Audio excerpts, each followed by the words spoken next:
All right, welcome into this week's edition of Peter Schrager's Cheat Sheet presented to you by Honda. I am joined by the one and the only Peter Schrager, obviously. Peter, I mean, injuries happen in the NFL. Get it? It's a 100% chance of injury across this league. It's a bummer, but man, it's pretty rare circumstances to have one of the most fun, most interesting storylines in the league this year, just kind of taken out from under us. 4 snaps into the season, obviously, Aaron Rodgers tears his Achilles. Literally 4 snaps into the season. I mean, we've seen things like this before. Your cheat sheet this week touches on several of those, but even still, like even knowing that a week one injury is not out of the question, I just don't remember anything like that where the season was just taken away from somebody like Aaron Rodgers so quickly. Yeah, I feel like it was a cultural moment too. Everybody was watching Monday night. Even if you weren't a football fan, you Yep. probably watched because of Hard Knocks, or you probably had a curiosity on Rodgers because of his off the field stuff that he's been in your spotlight for so many years. And it was hard not to get swept up. I've got a lot of diehard Jets fans in my life. And after the Rodgers interview or injury, a lot of them were like, you know what? On me. Shame on me because I let myself get excited. And if you're a Jets fan, this is the doom and gloom of your existence when it comes to quarterback play or big free agent signings. But that's not really the truth. The truth is this is as freakish and as just flattening and depressing as it could be for the league. I think if David, we were talking about a week ago, we were to say, all right, you get to protect 5 players from injury this year, all the storylines, everything. 5 players. Rodgers is on that list. Like this sucks for the Easy. league. It easy, maybe one, Easy. maybe Yeah. top. Whether you love him or you hate him, you were either watching it because you wanted to see the Jets crash and burn, or you were watching it because you wanted to see, Rodgers go on this miracle ride, and we don't get any of it. No one wins here. It sucks. And talking to Jets sources, that immediate aftermath, there was a high because they won the game, but multiple coaches, and I tweeted this.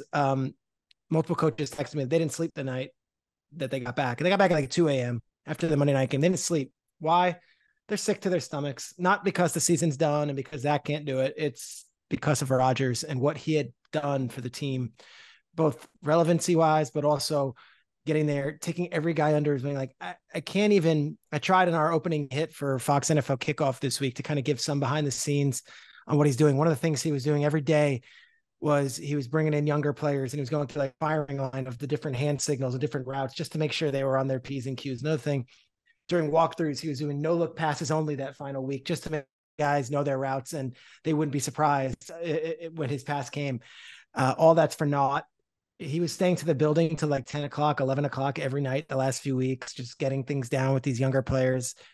And it's done. Poof, vanished. It's over. And I know we're several hours removed from Monday night and we're already on turn the page. They got the Cowboys, all this stuff, but gosh, it could not have been more devastating or gone worse. And I don't think anyone, if you talk about the script writers of the NFL, I don't even think even the greatest horror script writers would put it that way.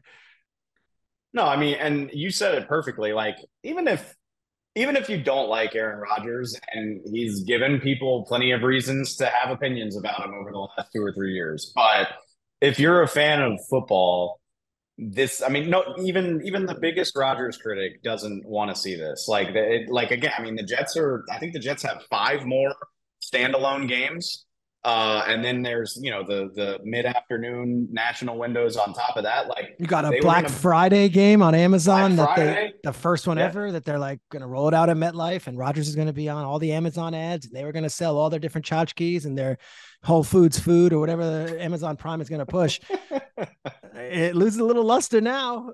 I mean, it's just brutal from a perspective of being a football fan. If you're interested in the business of the league, it's brutal from that standpoint. One thing you just touched on that I'm curious about, and I don't want to speculate too much because that's a terrible situation for Aaron to go through, and he's got to figure that out. But I'm always curious, like when you talk to former players, the depression of like not being in the structure of the season, of like not necessarily needing to go to the game plan meetings, to do the hand signal meetings. A lot of players talk about that being the hardest adjustment to being injured. And I'm curious to see how Rodgers is going to approach this. Like some guys dive in and do what they can. And some guys are kind of like, this is too much for me. I got to get the hell out of here. I'm curious to see how he handles it. So we don't know yet where he's going to be spending this thing. We know he's going to get, obviously surgery, whatever is necessary, but we don't know if he's going to go out and just be in Malibu, if he's going to do this in New Jersey, if he's going to rehab in the facility, if he's going to rehab at Hospital for Special Surgery, which is one of the top spots in New York City, which is right there. Or does he say, winter in New York? I could be in Malibu. I could be, Right. I could be anywhere. I could be in Cabo. I could do whatever it is. So, they're crushed over this because of what he brought outside of the on the field stuff. And if they lose the on the field stuff and the locker room stuff and the being in the quarterback's room stuff, that's two massive blows to this team. I'm going to put you on the spot. You covered the Cowboys for years. I remember when Romo went down, and everyone in my ear would say, Sanchez has been the biggest mentor to Dak, not Romo. And Sanchez is the one who's been the veteran guy. Romo's kind of been in and out. He's got the injury, whatever. I wonder, because there's multiple routes you can go here. You could say, you know what? I'm hurt. I don't want to be a distraction. It's not my team. I'm going back to Malibu. I'm going to sit in a coffee shop and figure this out and train my ass off. Or you're still that guy. You're still in the quarterback's room and you make it a mission to get this team to the playoffs. And it might be through Zach Wilson's play and your coaching. I feel like 6-7 years on, I think the narrative is finally correct. And it's not like Tony disappeared from the team, because it wasn't a season-ending injury. He had a chance to get back. But Mark Sanchez and Kellen Moore really took on that role for Dak Prescott when that happened. And actually, I wasn't sure if I wanted to bring it up, because who wants to talk about themselves and their own experiences all the time? But it reminds me a lot. I was in Seattle the night Tony hurt his back in 2016, and the deflation. Well, at first, Jerry Jones and Tony Romo, like, they tried to sell everybody that, like, we dodged a bullet. Mm-hmm. We still got time before the season. It'll be okay. And then the next day is when the air went out of the balloon.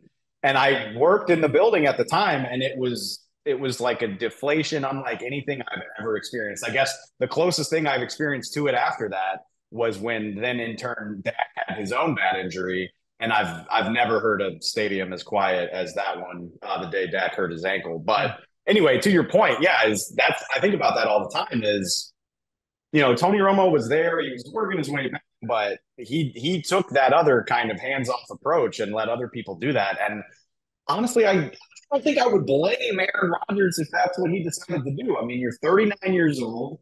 I know he's been around the team, and it seems like he's a big hit in that locker room, but this isn't Green Bay where you've lived for 15 years and where you feel extremely comfortable.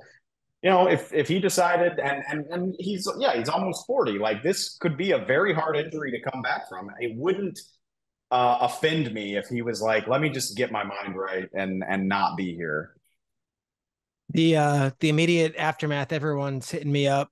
And I'm tight. I mean, here we are. I'll call it like it is. If you're ever wondering who my anonymous sources are, I'm tight with the entire Jets building. I know a lot of those guys, and it just so happens that Hackett's a longtime, friend. I wouldn't say source, but longtime friend. I've known him for 10 years, and Saleh I've known all the way back from his Jacksonville days. And then you add in Todd Downing, who I know quite well from many years when he was coaching around the league, and that's really their core offensive group right now in Hackett and Downing. And I haven't spoken to those guys directly in the last, several 48 hours, if you will, but to a man, they were like, all right, next man up, like Zach, like, let's go. And they're not going to go and try to beat down Tom Brady's door in New York City. They're not offering 3 first-round picks for Matthew Stafford today. They're not, driving to Minnesota and courting Kirk Cousins and saying, what can we do to, it looks like they're willing to go into Dallas on Sunday, the number 1 defense in the league that just shut out the Giants 40-0, and say, let's roll the dice with Zach Wilson and let's see. And let's not immediately put him on the bench for some other option that we're going to go out and get. Okay. Let me put you on the spot. And honestly, that's their only choice in this moment. Like, Zach Wilson's been there all off season. He knows the offense. We get it. Like, nobody that came in today would have a prayer of being up to speed in time for Dallas. He's got to play against Dallas. But this reminds me of 2015 with the Cowboys, actually, when Romo in week 2 broke his collarbone Brandon Weeden was there at the time, and they felt great about, we're going to roll with Brandon Weeden. Yep. This is going to be great. And, after a couple of weeks of Brandon Weeden, they changed their tune real quick, and that's how Matt Castle wound up in Dallas. And the rest is very forgettable history. But, it sounds good that Zach is your guy, but if he is not noticeably improved, do you see that being the case over the long haul of the season?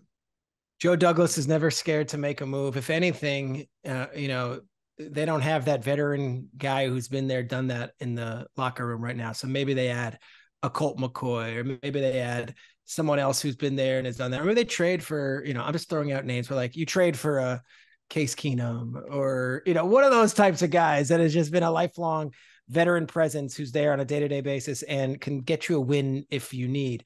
But all this talk, there was a lot of talk yesterday in New York of like, go get Brady. Like, let's be realistic here. Like, Brady's not looking to come back. He's not looking to come play for the Jets with no practice, no training camp, no nothing.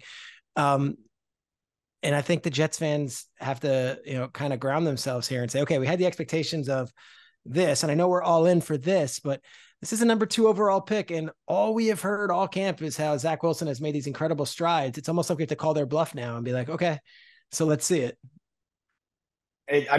Exactly. And it's the classic training camp storyline of like best shape of his life. Aaron really took him under his wing. And for the record, I'm not trying to be a jerk. I would love it if Zach Wilson got a little bit of a redemption arc here, but there is a cool redemption story here. You've got Hackett, who was the joke of the league last year when he was with Wilson.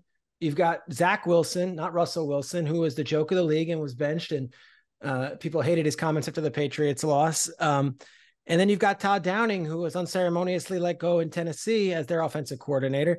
So you've got 3 guys who kind of tail between their legs a little bit at the end of 2022 are now the focal points of what could be an amazing redemption story for the Jets this season. They still have Garrett Wilson. They still have Breece Hall, who looks absolutely amazing. They still have Alan Lazard, and they still got Michael Carter and Dalvin Cook. There's still an offense there. I own it. I'm a glass half empty type of person. I just am. But for all of the reasons you're saying, that's why I'm nervous. Again, I hope Zach Wilson balls. That would be so much fun. But it makes me nervous to know, we just saw their defense make Josh Allen look helpless. Like, the defense is ready to roll. Garrett Wilson is one of the best young receivers in the league, has the early contender for catch of the year, definitely catch of the week. Breece Hall looks better than before. Like, this is a team that's ready to win. And if they're averaging 10 points a game like they were last year, I worry that you run the risk of losing that locker room for putting them in that position again. Yeah, and it's not what they wanted, right? They went out and they traded for Aaron Rodgers, maybe the greatest quarterback of his generation, just skill-wise. But 4 snaps in, God is cruel. There was a line someone sent me: if you want to make God laugh, go ahead and tell him your plans. Absolutely. And as the Jets trot out Aaron Rodgers, and they've got the U2 music blasting, and you've got, luminaries up and down the field, Jets legends, and you've got the lights out, and he comes out with that flag and he plants it. You look back on it now as we're towards the end of the week, it's almost comical how ridiculous, it's sick how ridiculously short-lived it all was, and poof, up in air. And yet they found a way to beat Josh Allen in week 1. And Josh Allen, was Josh Allen. He was out there being how he always is, a little careless, a little reckless, but still a beast. They beat him. The cool thing about the NFL is, you circled, the minute the schedule came out, you circled Cowboys Jets for a variety of reasons. Mm-hmm. It's the brand names. The Cowboys can't beat Rodgers.